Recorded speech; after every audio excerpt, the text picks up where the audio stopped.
Now, Modi wants to prove that that's not the case. China is sucking up to India. That's what he wants to portray to the Indian citizens.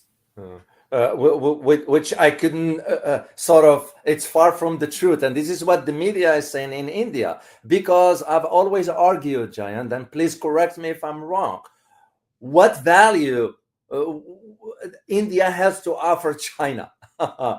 For those who say, oh, is China trying to warm up the relations with India? No, I don't buy that argument. Am I wrong in this assessment? 嗨，大家好，这里是花花说。本期看点：莫迪微笑，外交风靡全球，但笑容背后是否暗藏锋芒？印度本土战略学者贾扬特罕见发声，指其执政以来5度背弃盟友，从突然弃购法国潜艇到转购俄罗斯原油，从对华强硬到临时变卦贸易协定，所谓全球最大民主国家领袖。究竟是区域稳定者，还是被披着民族外衣的野心家？当国家利益高于承诺，下一个被出鞘之刀指向的会是谁？请看前方发来的报道。Hello, everybody, and welcome to Geopolitical Trends, where truth matters. I know we are meeting a little early, right? Something different. Well, there is a reason for that, because I'm very excited to have my good friend, the giant Bandari, joining us today. Yeah, I interrupted his vacation, so it was kind enough of him to agree to link in with us. So let me bring in Jayant right away. Hi, Jayant. Hey, thanks very much for having me again, David. Okay, well, on behalf of the entire community, we say thank you, because we are interfering with your vacation, but we thank you so much for really carving out time for us here. To those who do not know who Jayant is, which means you have not been watching this channel, Jayant is a friend of the channel. So Jayant Bandari has been an Asia-based institutional investor advisor for the last few years. And prior to that, he worked for 6 years with U.S. global investors in the U.S. Jayant also is a contributing editor of the Liberty magazine, writing articles on political, economic, and cultural issues. So we are in for a treat, and thank you again. Jayant, I want to get into it right away because we got a lot to cover here. There's a lot of conversation or a lot of media hypes coming out of New Delhi suggesting that Modi is already going to have one-on-one meeting with President Xi Jinping during the upcoming summit of the Shanghai Cooperation Organization, which is going to be held in China August 31st through September 1st. To my knowledge, Beijing has not confirmed any one-on-one meeting. So what's this hype about? Is Modi looking for help from China? David, if you can look around the relationship of India with other countries, you realize that India is friendless. India has no friend. India has only a couple of people it can bully, like Bhutan or some of the smaller countries that might benefit from it, like Guyana in South America. Now, those things do not benefit India in any way whatsoever. But India is a friendless country. And the reason is very simple. India is a valueless country. Indian politics is not driven by any set of virtues or values or any principles. It is driven by expediency. But moreover, remember that while Modi is traveling around the world, he's probably the most traveled head of the state in the world today. But he does not travel to improve India's relationship with any country. He does it for internal demagoguery so that he can show to Indians how powerful he is in the world. But also when he arrives in any country, he gets his embassies to send a whole bunch of women to dance in front of him, which is really abnormal in my view in today's times. But he gets off the plane, and all these women dance in front of him, which gives a very good portrayal of him in the minds of Indians. So the Chinese visit is nothing but a continuation of that. Indians have started to recognize that there's something wrong. India is friendless. And now Modi wants to prove that that's not the case. China is sucking up to India. That's what he wants to portray to the Indian citizens. Which I couldn't it's far from the truth. And this is what the media is saying in India, because I've always argued, Jayant, and please correct me if I'm wrong, what value India has to offer China. For those who say, oh, is China trying to warm up the relations with India? No, I don't buy that argument. Am I wrong in this assessment? Well, India has a lot to offer to China, actually, if India agrees to work with China. India can be the back office of China, for example. It can be the back office manufacturing operations of China, because China needs low-cost labor. The cost of labor in China has gone up, is about 6-7 times that of India. So China will be more than happy to ship off some of its manufacturing to India, the way it has done with Vietnam. Okay. Also, China would love to have access to the ports of India so that it could ship its stuff via the Indian ports. And also, China would love to sort out the border problems with India. However, India wants to do none of these things because India does not want an economic growth. India does not want to give China access to its port. And Indian demagogues desperately do not want to sort out border problems with China, because if border problems with China go away, an external enemy which unifies Indians will go away. So unfortunately, none of these things will ever happen. And that is why Pakistan is a close friend of China. And I think if there were a statesman running India, he would actually bring China closer to India and deal with Pakistan very nicely. If he saw Pakistan as an enemy, I don't want to see Pakistan as an enemy. I think all these countries should work together, because Pakistan, India, and Bangladesh are horribly wretched countries. Very interesting. I want to move into the economic. We're still going to be talking about the economic aspects of the what Modi just did, and what he did is that he warns that U.S. tariffs will sort of impact India's economy. Well, I am to say, isn't the Indian economy already a sluggish one? Which, by the way, I disagree with some intellectual right here in the West who are arguing that India is on the trajectory of improving its global standing, economically speaking, which I don't buy that argument. What do you say? Indian economy has been slowing down, has been sluggish, and has been in a very bad shape for many, many years now. I have seen deindustrialization happen in that country. I've seen deurbanization happen in that country.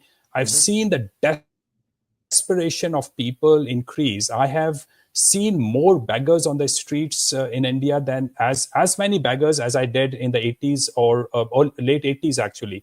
So India has taken a downward dive over the last few years. Indian economy has been in a very bad shape.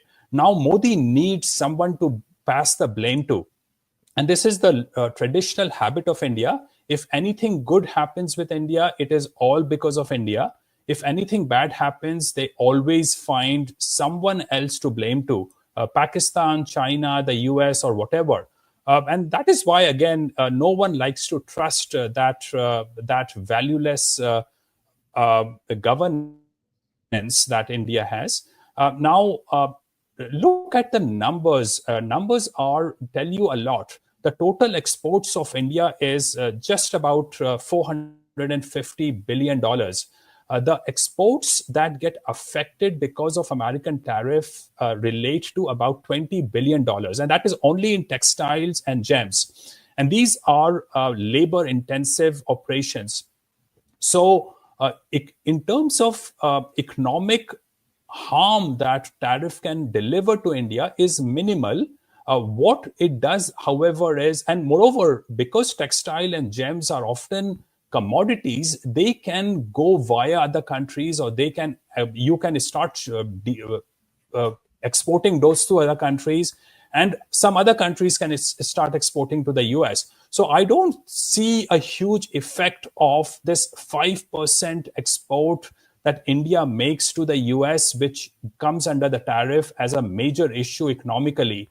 However, this becomes a good way for Modi to pass on the blame to the US. But I think there's something deeper here. What Trump claims is that he wants India to open up agricultural sector of the country, or to stop buying oil from Russia. None of these two things are going to happen, because India benefits hugely from fertilizer and oil of Russia. Mm-hmm. So it can't really compromise with that. Moreover, if India opened its agricultural sector, the US, it will be devastating for 1 billion people of India, 1 billion people of India who are in the agricultural sector. So there's really something else happening. Trump knows that Modi cannot compromise on what Trump wants Modi to compromise. I think there's something else happening. During G7, when Modi flew to Canada, he was talking about stopping over in the US. He did not.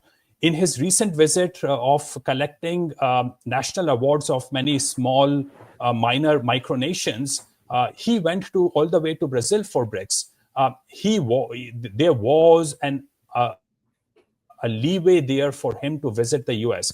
I think there was something happening in the back offices, and my guess is that Trump is very angry with Modi for something else.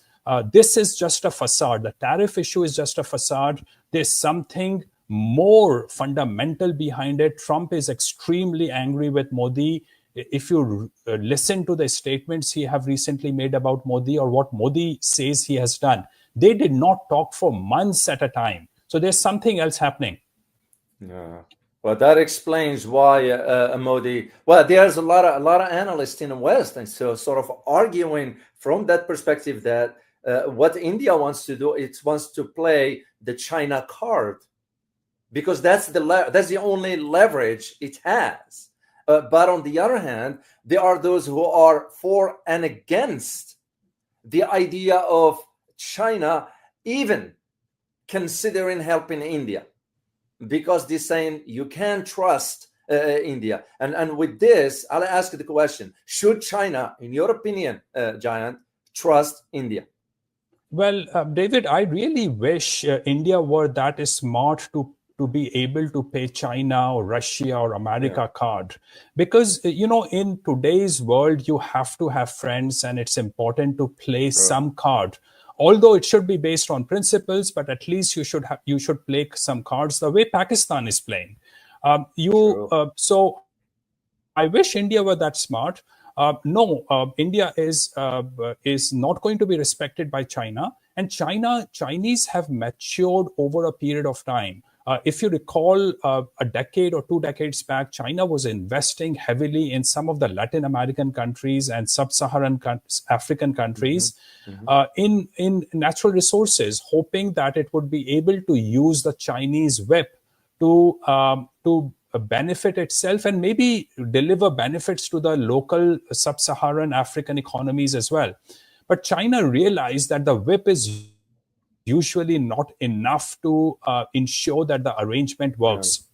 And as a result, China started moving its natural resources acquisitions to developed countries. So I think China has matured. China has realized that India will stab its back when time comes, because that's the nature of India's regime.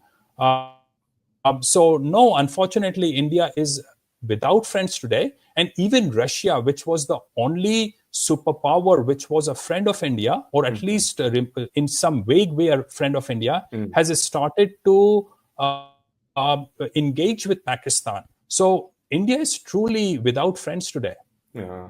Well, I agree with you in this because I really do see the challenges that lies ahead if China wants ahead and opened up, because you can't trust, in my opinion, and I'm based this on my experience, not only during my days in Washington dealing with the New Delhi from behind the scenes, we were always weren't sure about what they're saying. Once we leave the meeting, things can change quickly, and I kind of don't want China to go into that direction, because and you know, that is the nature of Indian bureaucrats and politicians. You know, nothing happens without paying them a bribe, but once you pay the bribe, the next day they forget you. So you have to, even when I have to pay bribes to Indian officials, I have to do it very strategically, which means that I pay them, I agree with them that I would pay them 20% now, 20% tomorrow, 20% once the work is done, and you know, strategize payment of bribes,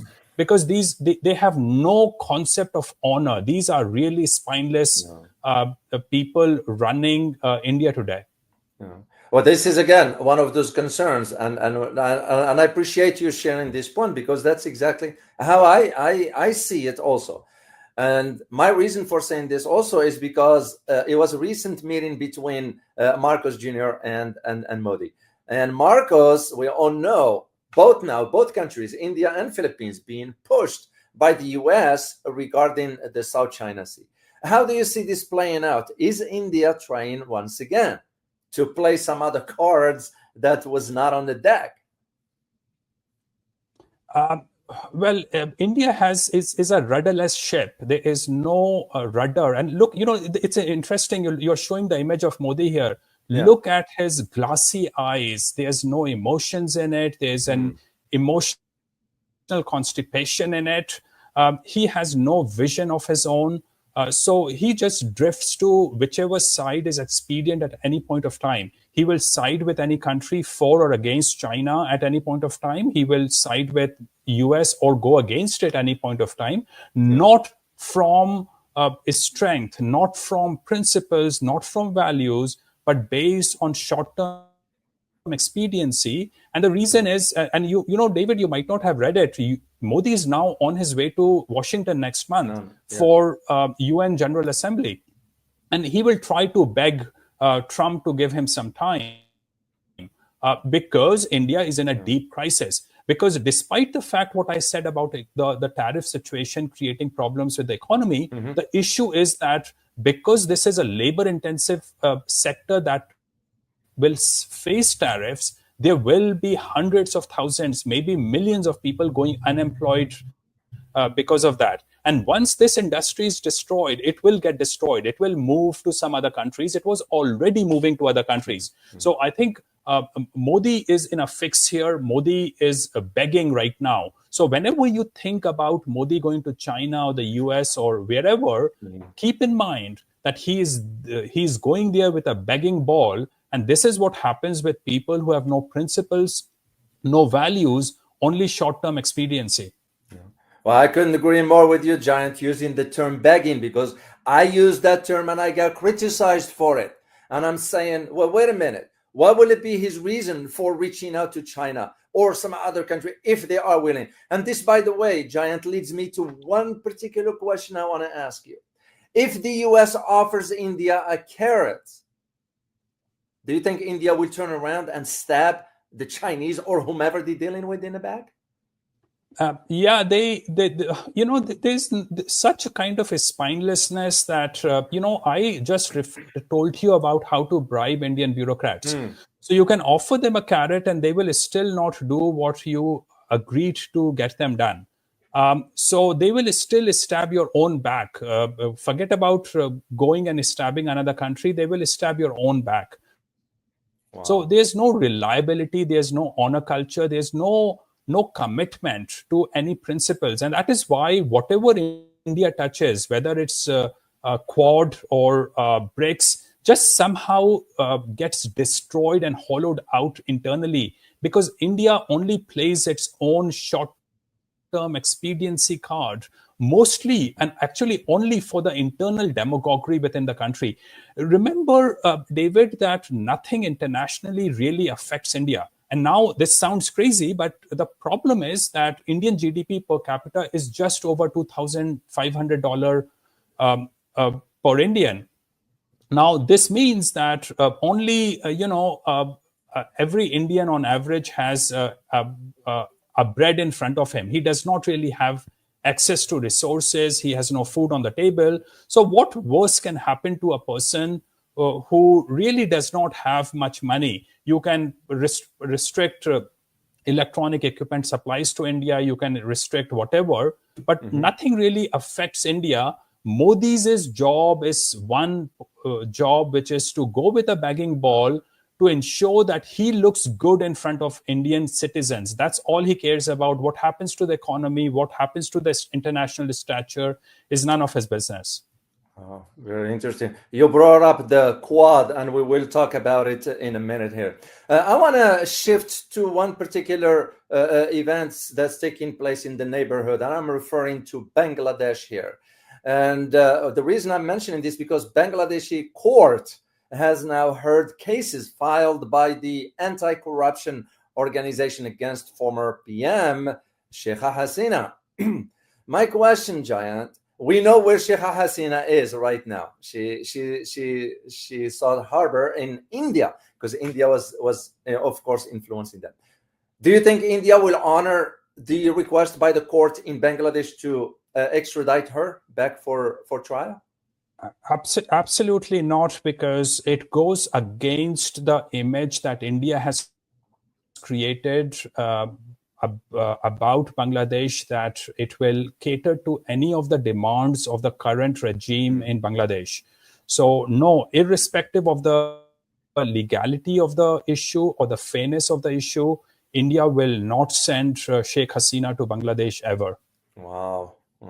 Now, two other countries nearby that's been under the influence of India, for a long time, and I was aware of. We're talking about Nepal and we're talking about Bhutan. The third one is Sri Lanka to a degree, but of course with the financial crisis that happened, which, by the way, the West was blaming China for that. It turns out to be it was the IMF, not China. It's the IMF loans that sunk Sri Lanka into financial crisis. Nepal, in my opinion, Giant, and please correct me if I'm wrong, I'm noticing Nepal has taken now the necessary step forward to free itself from the shackles of India's influence. Bhutan did not. Is there a reason for why Bhutan will not sort of seek an independence from decisions rather on its own from India? Well, it's very simple. If you have a girlfriend and you are very, and you fear that she might meet someone else if she goes out by herself, and you shackle her and don't let her go out at all, there is, of course, no way she can find another person to be with. This is the situation with Bhutan. India has shackled Bhutan so badly that Bhutan simply doesn't have any pathway to have a relationship with China. The shackles are so bad that Bhutan does not even have a diplomatic relationship with China. So Bhutan cannot communicate with China directly. It must communicate with China via India, which means that even if the regime in Bhutan wanted to get closer to China, it cannot, because it just simply cannot start the process of conversation. Yeah, but isn't Bhutan a sovereign state? Yeah, but India is a very vindictive country. You have to you have to go to the microcosm of that country, meet and deal with the local bureaucrats and politicians, and you understand their character. They are very vindictive people. So if I pay a bribe to one person and don't pay a bribe to another person, or if I pay a bribe to a junior guy and the senior guy realizes that I overpaid the junior guy, they become very, very jealous, very vindictive. So the moment a sovereign country, Bhutan, starts taking any step to get closer to China, India will lash out. And India will lash out and show itself as some great is a great country, and it will harm Bhutan very badly because most of the trade of Bhutan happens with India. 80% of trade happens directly with India, and I think remaining 20% pretty much uses the Indian ports. So Bhutan is really stuck. Now, your question, implication of your question was, does India accept anyone as a sovereign country? What India accepts is might makes right. So India had no problems taking over Hyderabad or Goa or even asserting its claim over Kashmir when India actually had rights on none of these. So when India can, when it comes to might is right, that is the guiding principle. So whether you are sovereign is a facade. They might accept it because they know that if they go and take over Bhutan tomorrow, US will come and start whipping India. So because of the fear of the US, they might not completely consume Bhutan, but they don't have respect for you as a sovereign country if you're weak. Well, I am aware of the Indian military training. The Bhutanese, I mean, so for us, sort of, you wouldn't want to be trained by the Indian military, but which to me, it's problematic in the sense that it becomes clear that India has like this control over the security apparatus within Bhutan. So they completely control.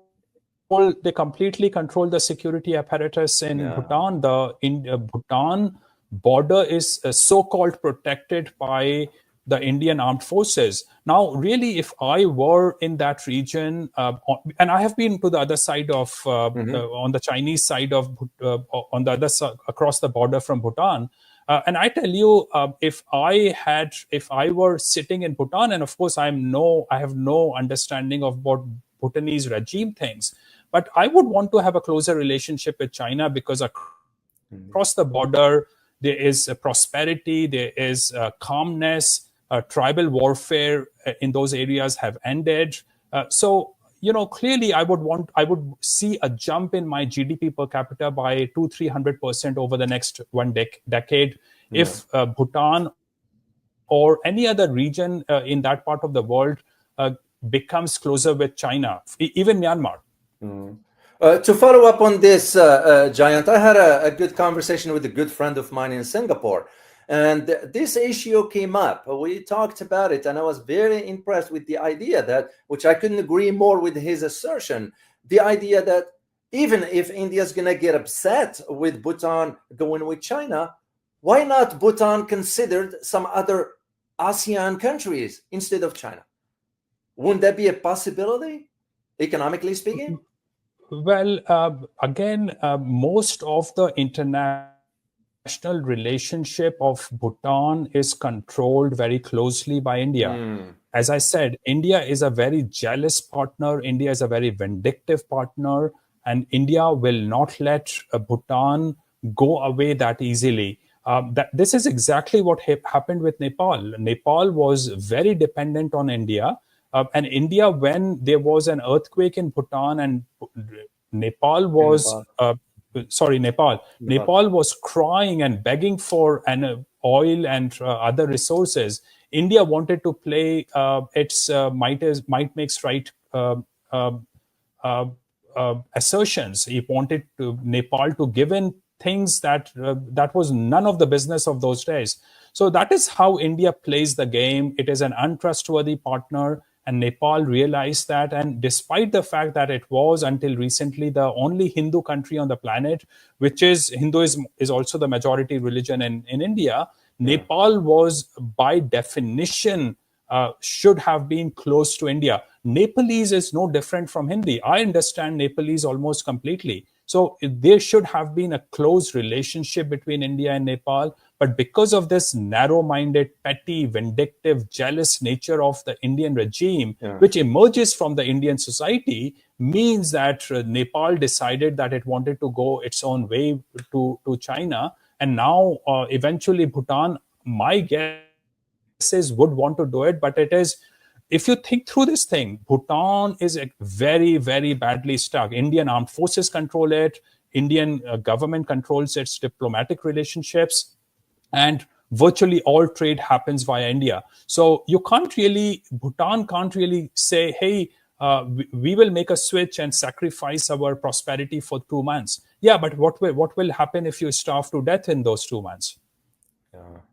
Yeah, that's true. But at least for Nepal, I give them a credit for really taking a bold step forward so they can free themselves from, maybe Bhutan needs to, make the tough decisions that need to be made. And again, it depends on their king, whatever he decides on to move forward. I do see the possibilities. And the reason I'm saying this, Giant, I had, again, this conversation with my friend in Singapore, and I kind of see the possibilities because Bhutan can invite foreign direct investments. It doesn't have to depend on India.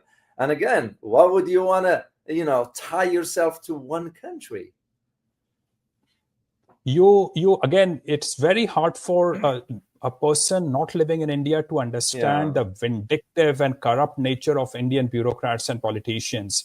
These are really sick-minded people, and if Bhutan or anyone takes a micro step in the wrong direction, they become extremely vindictive, and they feel fully justified in doing any harm to the other person that they possibly can. So unfortunately, because might makes right runs in their minds, they will harm Bhutan so badly within the next few hours that Bhutan, if it wanted to go independent, would not even think about it.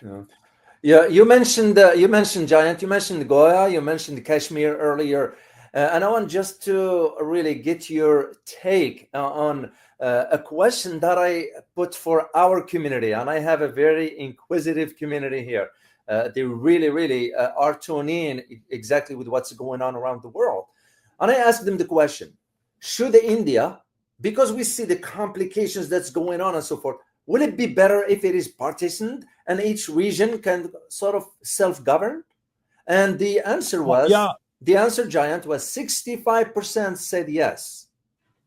Are they wrong? Is the community wrong? The answer is yes and no, David. So the problem with that country is that, let's say you divide that region into 300 parts, 300 different countries, which is the natural way that that area should be divided. The problem is that they will get into a forever war. They cannot decide on borders between each other. They will try to play tricks on each other, because that is the nature of the society. So my way of sorting out problem in that area would be to for the federal government to decentralize as much as possible, and except for the border and water sharing issues and maybe a couple of other things, monetary management, a few things. Federal government should completely remove itself from governance in that region, because if these countries is split into smaller parts, they will have wars that will be never ending, and that unfortunately that is where it is going anyway. India is falling apart. India will fall into 200, 300 different countries, and these people will have tribal warfare that you have not seen in the recent past.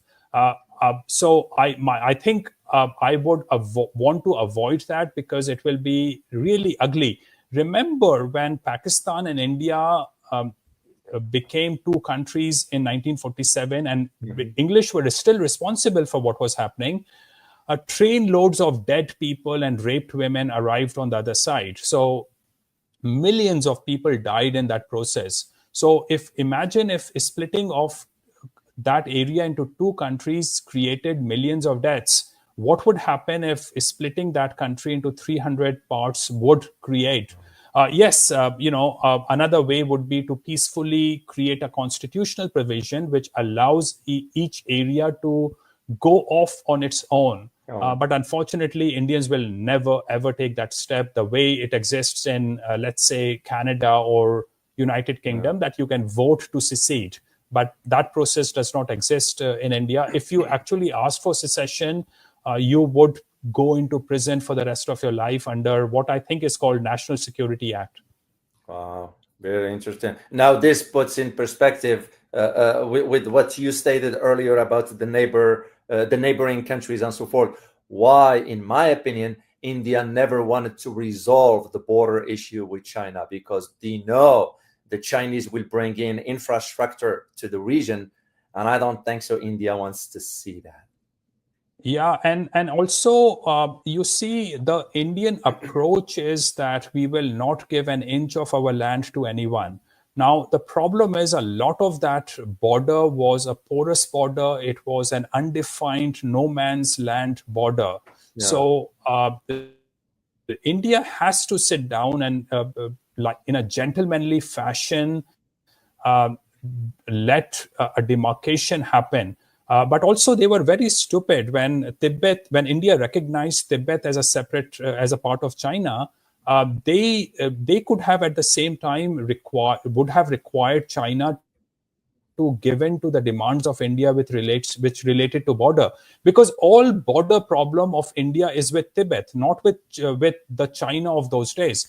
Yeah. If you look at the border of India, 100% of the Indian border I think 100% of the Indian border is with Tibet, not with what was China of those days. So India could have really sit down with China and said that, hey, we are going to recognize your Tibet as a part of China, which India did. But why not you recognize the border based on our version? So India could have sorted that out, but these are really puerile, childish, infantile regime running that country, and that is irrespective of the political party, because Nehru was in power those days, which was Congress party.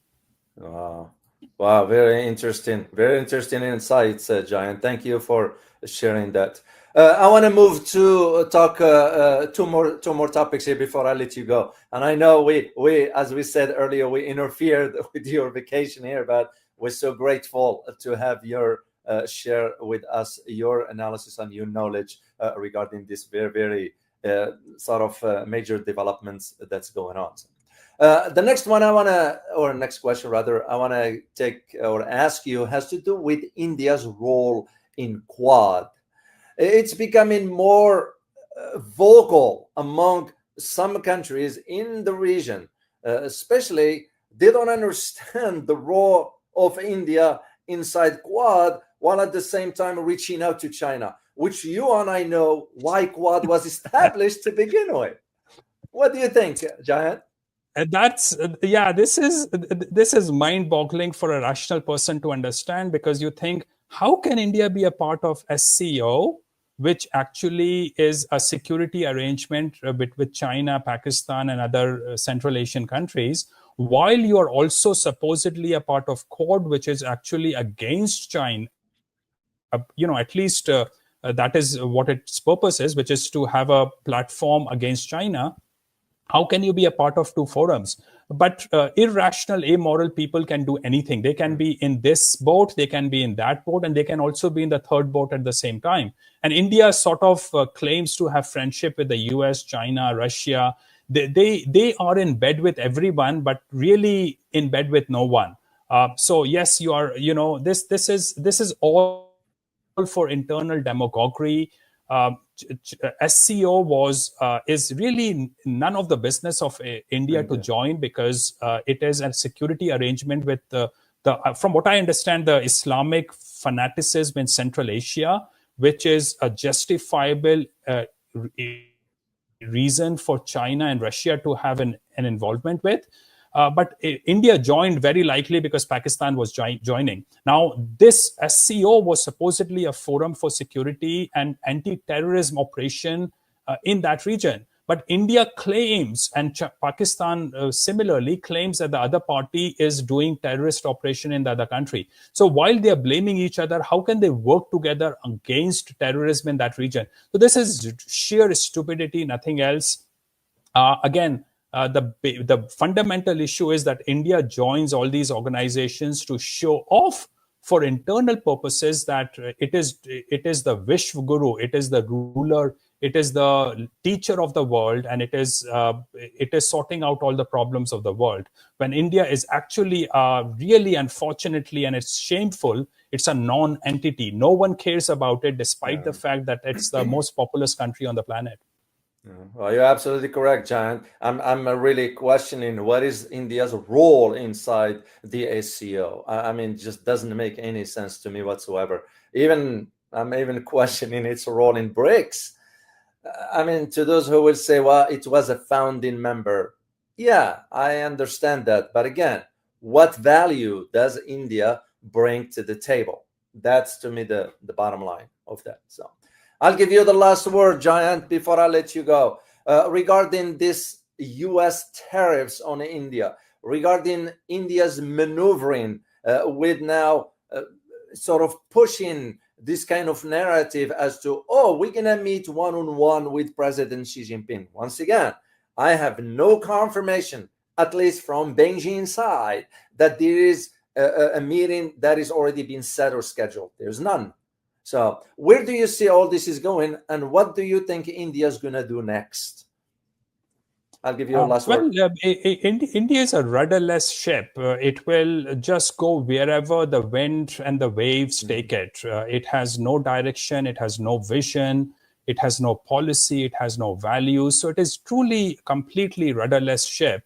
And Modi is after winning the next election in the state of Bihar, which I think will happen 3 months from now. So his focus is there. He doesn't care what you and I think about him, or what China and the US does, whether it's good or bad for India. None of those things matter to him. He does not even care if India loses a part of its land to China or Pakistan. What he cares about is internal demagoguery, so that he can win the next elections in Bihar. And once that election is over, he will start thinking about whatever election that happens next. So that he is constantly in the canvassing mode. He wants to win election for the sake of winning those elections. He has no policies. You cannot predict the future of randomness. India is a random place. It's a rudderless ship. One thing I can predict for sure, that when you have no principle and no rudder, you are directionless, and entropy kicks in. Entropy is the ruler, and such a place will fall apart. So as we go forward, if we talk a year, 2 years, 5 years now, the situation of India will be far worse than it is today. And there might not even be an India a few years from now. I really feel bad for Indian citizens, the people, the average people in India. They deserve it. They deserve it, David. They cannot be helped. I went back to India after my post-graduation in the United Kingdom, hoping to participate in the development and growth of the country. I spent 10 years there, and I tell you, nothing. You cannot lighten up any passion or vision in any individual there. He's materialistic. He is ungrateful. He has no vision for the future except to accumulate money for himself. That's what all his interest is. For such a people who has no values, no honor, no rudder, he will vote in ways that will create a rudderless political regime. Wow. Well, we can't thank you enough, Giant, for your insight. For you, the community, I'm going to put the link to Giant's website there. You can check it out. Check out his writings also on LinkedIn. I do read up Giant postings there. And also is on Twitter. You can follow him on that. And I put all the links into the description. So Giant, I want to say on behalf of the entire community, I want to say thank you for carving out time for us, and enjoy your vacation. And I look forward to seeing you again. Thank you, my friend. Thank you very much for the opportunity, David. A pleasure. 谢谢大家观看。这份访谈呈现了对印度国家战略、政治文化、外交行为和经济状况极其尖锐和悲观的批判性观点。核心论点是，印度是一个缺乏核心价值观、战略远见和诚信的国家，其外交是服务于国内宣传的机会主义乞讨。对内无法解决贫困和分裂风险，对外无法赢得真正友谊且欺凌邻国，最终将陷入孤立，并可能走向灾难性分裂。贾扬特的观点毫不留情，使用了大量情绪化的定性词汇，如无骨气、情感便秘、记仇、愚蠢、不值得信任。这种表述方式极具冲击力，但也可能因过于绝对而忽略某些复杂性。核心指控，印度的根本问题被归结为政治文化的缺陷、缺乏原则、极端机会主义、腐败盛行，以及基于实力即真理的霸权心态，对内压制分裂，对外欺凌弱小邻国。对莫迪的否定，莫迪被描绘成一个没有真正战略眼光，只关心个人国内形象的领导人。其外交活动本质是作秀，邻国关系焦点，对印度控制不丹、干涉尼泊尔和孟加拉国的批评尤为突出，揭示了印度在南亚地区强权政治的一面。